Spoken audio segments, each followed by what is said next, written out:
thing is, I spent some time at my country club with a bunch of people from all different classes, all different work types, some union members, some nurses, some teachers. And I was really struck by the fact that these are people that wouldn't typically care about political talk shows or anything like that, but they were asking me, and then some of them actually saw the clip at City Hall when I was bashing Michael Mulgrew and Randy Weingarten, and my friend, I'm not going to say her name because she'll probably get retribution from the mutts in her union, but let's call her, Mrs. X or Mrs. V, is a teacher, and she was saying, holy mackerel, you said everything everyone wants to say. And I sent it to like 20 teachers. Everybody was like, yeah. So there is that silent majority that's really out there, man. And I'm seeing it firsthand every time I go out. And the more women I talk to, they're like, safety and security, law and order, we want police. And Fernando made the prediction a little earlier that he sees a landslide. I think it's moving that way for Trump. The Dems know it. That's why they're out there now, getting Joe out of the basement and shuffling him up into there. Portland continues to be just a complete and absolute war zone. It's like total mania out there. You had the mayor of Seattle, a few months back saying, oh, these are just street protests. It's like a street fair. This is going to be the summer of love. Well, it wasn't so loving. And take a look at Portland now, where they're firing fireworks at police. Subject you to arrest, citation, or crowd control agents, including but not limited to tear gas and/or impact weapons.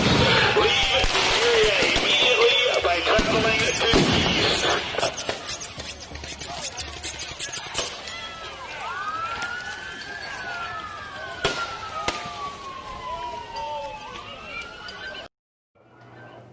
All right, so you tell me, WTF. If I could say it, I'd love to go nutso right now. But you tell me, these peaceful protesters are firing explosives at the police.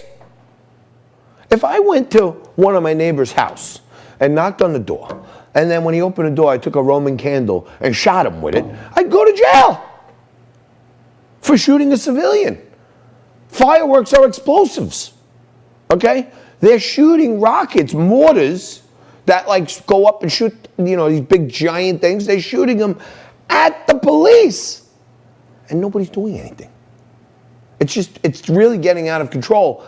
And the more they do that, the more those suburban soccer moms are saying, oh my God, that's what Joe Biden's team is for. Oh, that's the Black Lives Matter and the Antifa folks. And when you click on their fundraising donate button, it takes you right to Joe Biden. So the people are smart. The voters are smart. They're realizing, wait, this isn't about race. This Black Lives Matter thing is about anarchy. It's about Marxism. It's about breaking up the structural components that our society was founded upon. That's what they want. Okay, and people are seeing it.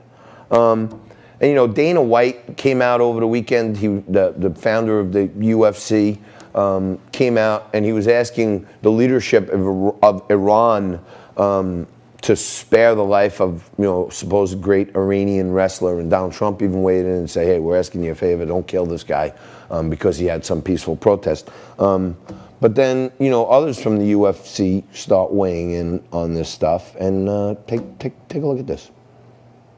Come here. I was going to bring... Yeah. So we've been fighting right now in this time in our country. We're doing this whole Black Lives Matter. Everyone's fighting, everyone's looting. This is my father. I was born in foster care. I didn't have a mother or a father. They gave me away. My father wasn't fit to be my father. This is my dad here, Jacob Benny. He's been there since the beginning. He's done everything. He laid his life down for me, and I lay his life down for him. I don't judge any man on the color of their skin, but the content of their character. We're here. We love. It doesn't matter what color it is. It's all about love. You can't beat hate with hate. You beat hate with love. So everyone out there, please stop fighting. Please come together. We can't beat it that way with love. pretty poignant words, and you don't expect it to come out of, African American sports figures, because the examples that are put up in front of all of us are, LeBron James, Colin the Kneeler Kaepernick, okay? These are the people they put out there. So to see a UFC guy come out there and say, hey, I was brought up in a foster home. Here's my stepdad who took me out of that life. He's white. I'm black. It's about love, not about hate. Love trumps hate. And those are some really good words there. I don't know who he was, but I'm going to do some research. We're going to look into it. Now, SOT 13 is an interesting one, because I covered last week that Joe Biden's first interview, where they let someone actually question him, they set him up with a hard-hitting political commentator, Cardi B, was Joe Biden's first interview, okay? And it was a joke. I mean, her new song, WAP, Joe Biden probably doesn't even know what that stands for. But anyway, now Cardi B and Candace Owens got into an all-out brawl, okay? And take a look at Twitter war erupted between Cardi and Candace. Take a look at this. West. He's never really written about like go out, grab a gat and just kill people. But unfortunately today that's the majority of what rap has become, right? And so I completely agree with your assessment about Cardi B.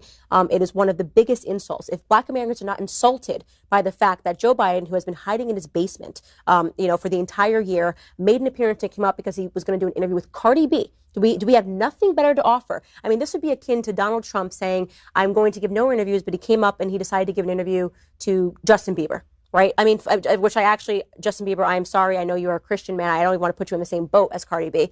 But it would be absurd, right? White America would go, what is this? Why are you being interviewed by Justin Bieber?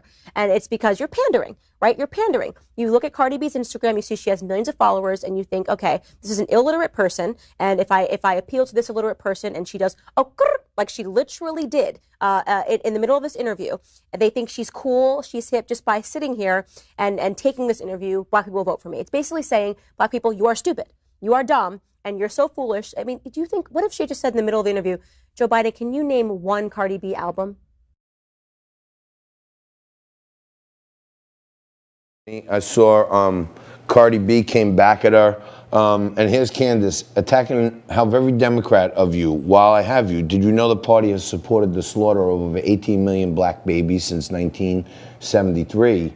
And then Cardi B said, your baby singing wop, wop, wop, this some dry, whatever that means. All right, we'll take a quick break. We'll get into more of the Cardi B, Candace Owens throwdown and other things. But right after this, we come back with U.S. Senator Marsha Blackburn talking about her new book right after this.